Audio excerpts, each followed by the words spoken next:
नमस्कार, आप देख रहे हैं न्यूज फॉर नेशन और मैं हूं सांत्वना आपके साथ। बिहार में महागठबंधन की नई सरकार बन चुकी है, जहां पर 165 विधायकों का समर्थन है इस सरकार को।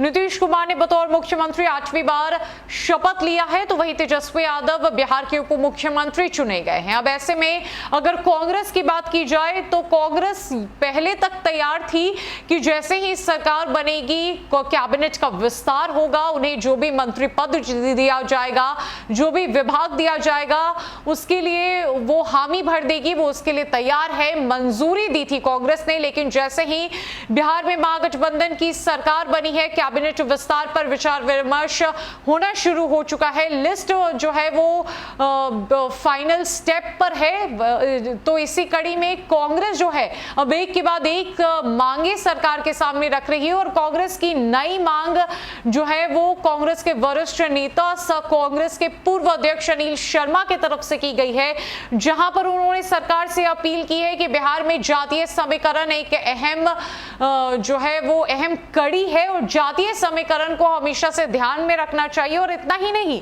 बिहार में जातीय समीकरण को देखते हुए 5-5 डेप्यूटी सीएम के पद को जो है वो निर्धारित किया जाना चाहिए। क्या कुछ कह रहे हैं कांग्रेस के पूर्व अध्यक्ष सह कांग्रेस के वरिष्ठ नेता अनिल शर्मा, क्या कुछ अपील कर रहे हैं वो सरकार से? 5-5 डेप्यूटी सीएम होने की बात जो है उनकी तरफ से कही गई है, क्या कुछ वो बोल रहे हैं, आप पहले उनकी बातों को सुनिए। बिहार में श्री नीतीश कुमार के नेतृत्व में महागठबंधन की सरकार बनने पर मुझे अपार खुशी हो रही है, और नीतीश कुमार जी को 8वीं बार मुख्यमंत्री बनने के लिए हम हृदय से बधाई देते हैं। साथ ही साथ यह निवेदन करते हैं नीतीश कुमार जी से कि जो जाति और धर्म ये समाज की सच्चाई है, इसके मद्देनज़र अगर अपने साथ वो 5 डिप्टी सीएम का पद सृजित करके शपथ दिलाएं तो महागठबंधन को ज़्यादा ताकत मिलेगी। एक पिछड़े वर्ग से, एक अति पिछड़े वर्ग से, एक अनुसूचित जाति से, एक अल्पसंख्यक मुस्लिम समुदाय से और एक सवर्ण जाति से किसी को डिप्टी सीएम बनाए तो निश्चित रूप से हम कह सकते हैं कि आगे आने वाले 2024 से नहीं 2025 के चुनाव में भी भाजपा का सुपड़ा साफ होगा और भारतीय जनता पार्टी की कोई हैसियत नहीं रह जाएगी सूबे बिहार में।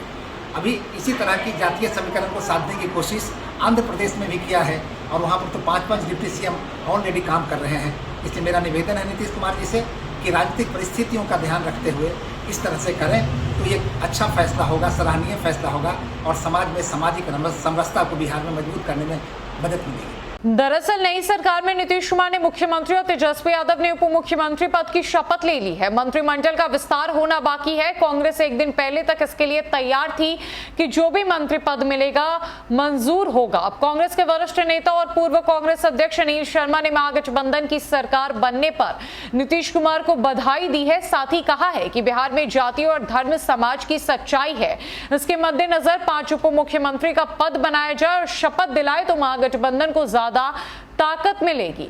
अनिल शर्मा ने कहा है कि पिछड़ा, अति पिछड़ा, अनुसूचित जाति, मुस्लिम और सवर्ण से एक उप मुख्यमंत्री बनाए। इससे 2024 ही नहीं बल्कि 2025 में ही भारतीय जनता पार्टी की कोई हैसियत बिहार में नहीं रह जाएगी। उन्होंने आंध्र प्रदेश का उदाहरण देते हुए कहा कि वहां 5 उप मुख्यमंत्री काम कर रहे हैं। राज्य की परिस्थितियों को देखते हुए ये करना चाहिए, इससे समाज में समरसता भी रहेगी। अनिल शर्मा के इस बयान पर जदयू प्रवक्ता नीरज कुमार ने कहा है कि कांग्रेस पार्टी तो महागठबंधन में शामिल है, महागठबंधन के हर दल में इसमें भागीदारी है। इस मुद्दे पर कांग्रेस के शीर्ष नेतृत्व को महागठबंधन के शीर्ष नेता के सामने बात रखनी चाहिए। राजद प्रवक्ता चितरंजन गगन ने दूसरी तरफ कहा है कि महागठबंधन का नेतृत्व इतना परिपक्व है कि जो बिहार की बेहतरी के लिए जो होगा उस पर निर्णय लेने के लिए नेतृत्व सक्षम है।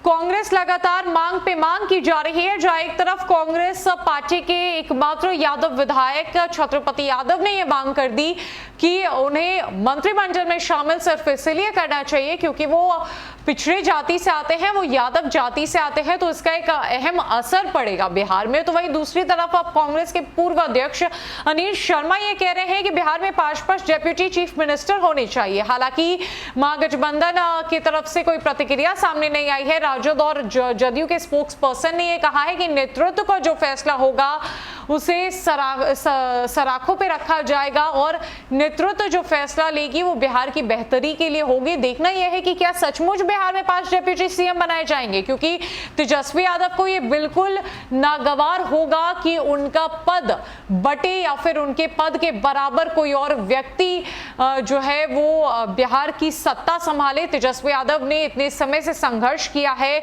उनकी मेहनत है, उनकी सूझबूझ है कि आज बिहार में राजद की वापसी हुई है। तो देखना यह है कि क्या कांग्रेस की बात मानी जाएगी या फिर राजद वही करेगा जो उसकी मर्जी होगी, क्योंकि राजद सबसे बड़ी पार्टी बन चुकी है, राजद बड़े भाई की भूमिका में भी है।